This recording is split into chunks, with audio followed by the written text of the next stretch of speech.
जय हिंद। देखिए, आज हम बात करने वाले हैं भारत के सामान्य परीक्षा की। आज जो हम इसका पहला लेक्चर देखेंगे और इसके में हम भारत के जो है सामान्य जो है बेसिक बातों को जानेंगे। जैसे कि भारत के पड़ोसियों के बारे में जानेंगे, इसका क्षेत्रफल देखेंगे, इसका जो है अक्षांशीय विस्तार देखेंगे, दक्षिण जो है इसका देशांतरीय विस्तार देखेंगे। इन सब के बारे में, सीमाओं के बारे में चर्चा करेंगे। तो चलिए बढ़ते हैं आगे और जान लेते हैं इसके। सबसे पहले इसके अक्षांश और देशांतरीय विस्तार की बात कर लेते हैं। तो इसका जो अक्षांशीय विस्तार है वो 8 डिग्री 4 मिनट से लेकर 37 डिग्री 6 मिनट तक जो है इसका अक्षांशीय विस्तार है। ये मुख्य भूमि से, लेकिन अगर जो अंडमान और निकोबार से देखा जाए इसका विस्तार तो 6 डिग्री 45 मिनट उत्तरी से लेकर 37 डिग्री 6 मिनट उत्तरी अक्षांश तक इसका विस्तार हो जाता है, जिसमें लगभग 30 डिग्री का अंतर आ जाता है। वहीं इसके दक्षिणी विस्तार की बात करें तो ये 68 डिग्री 7 मिनट पूर्वी देशांतर से 97 डिग्री 25 मिनट पूर्वी देशांतर इसका जो है देशांतरीय विस्तार है। अब इसकी जो यहाँ पर बात करें, जैसे कि इसका जो पूर्वी बिंदु है वो अरुणाचल प्रदेश में कीवीतू है। वहीं इसका पश्चिमी बिंदु है गुजरात में गुवारमोती।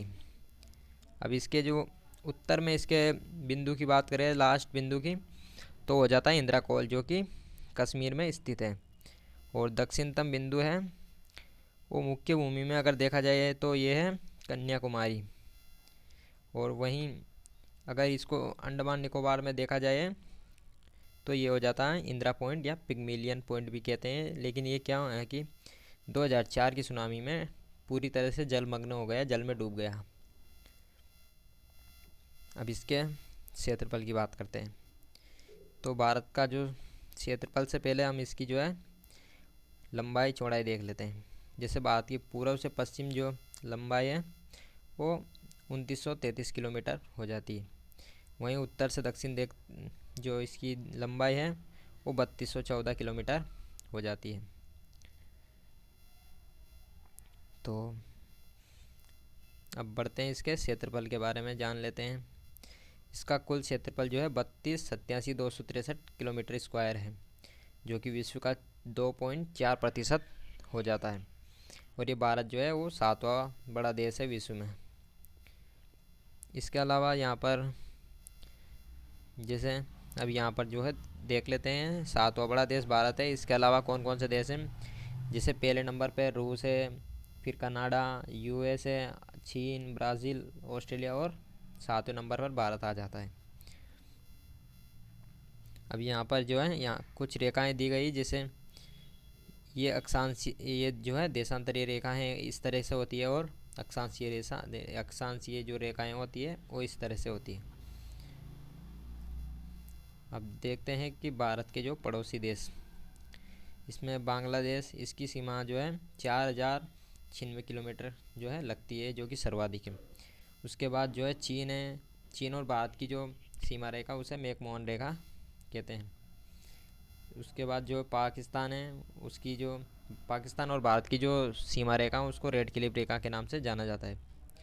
नेपाल, म्यांमार और भूटान, इनकी जो है सीमाएं भी यहाँ पर दी गई है। अफ़गानिस्तान है, जो कि रेखा का नाम है उसका डूरंड रेखा, भारत और अफ़गानिस्तान के बीच में है। तो अब यहाँ पर देख लेते हैं कि जो पाकिस्तान है वो भारत के कौन कौन से राज्यों से सीमाएं बनाता है, जैसे गुजरात, राजस्थान, पंजाब और जम्मू कश्मीर, ये हो जाते हैं।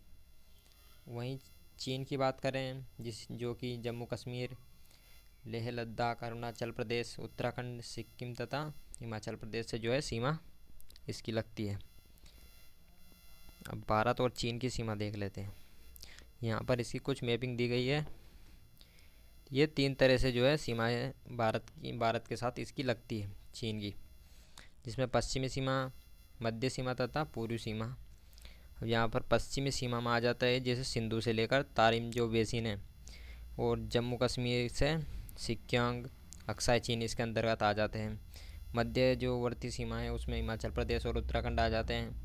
और पूर्वी सीमा के अंतर्गत जो भूटान के पूर्वी भाग से लेकर तालु दर्रा जो कि म्यांमार में, ये इसकी सीमा को निर्धारित करते हैं। वहीं बात करते हैं नेपाल की, तो ये उत्तराखंड, यूपी, उत्तर प्रदेश, बिहार, सिक्किम और पश्चिमी बंगाल से जो है इसकी सीमा निर्धारित है। बात करते हैं भूटान की, तो ये सिक्किम, पश्चिम बंगाल, असम और अरुणाचल प्रदेश से इसकी सीमा लगती है। म्यांमार, जो कि यहाँ पर क्या है, आराकान योमा पर्वत है जो कि अलग करता है भारत और म्यांमार को। ये नागालैंड, मणिपुर, मिजोरम और अरुणाचल प्रदेश इसकी सीमा इससे निर्धारित होती है।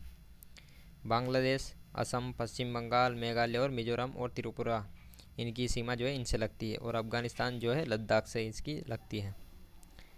अब यहाँ पर बात करते हैं कुछ रेखाओं की, जिसमें सबसे पहले देखते हैं कर्क रेखा, जो कि 23.5 डिग्री नॉर्थ को कर्क रेखा कहते हैं। ये भारत के जो है गुजरात, राजस्थान, मध्य प्रदेश, छत्तीसगढ़, झारखंड, पश्चिम बंगाल, त्रिपुरा और मिजोरम 8 राज्यों से जो है होकर गुजरती है। अब यहाँ पर मानक समय रेखा, जैसे ये 82.5 डिग्री पूर्वी को जो है मानक समय रेखा माना गया है, ये आप देख लेना। जैसे कि ये जो है उत्तर प्रदेश, मध्य प्रदेश, छत्तीसगढ़, उड़ीसा और आंध्र प्रदेश से होकर गुजरती है। अब यहाँ पर कुछ मैपिंग दी गई है, जैसे कि यहाँ पर जो है धनुषकोटी स्थित है और वहीं पर जो है पम्बन द्वीप स्थित है, रामेश्वर। और इसके अलावा जो श्रीलंका में यहाँ पर है तलाई मनार, और जो धनुषकोटी और तलाई मनार के बीच में जो दूरी है वो 32 किलोमीटर की दूरी है। इसके बाद जो है अगले लेक्चर में हम बात करेंगे इसके भौतिक प्रदेशों की, जिसमें उत्तरी पर्वतीय क्षेत्र आ जाता है, मैदानी क्षेत्र, पठारी क्षेत्र, तटीय क्षेत्र, द्वीप, ये जो है आ जाते हैं। तो मिलते हैं अब अगली वीडियो में। ये जो PDF है आप टेलीग्राम से डाउनलोड कर लेना।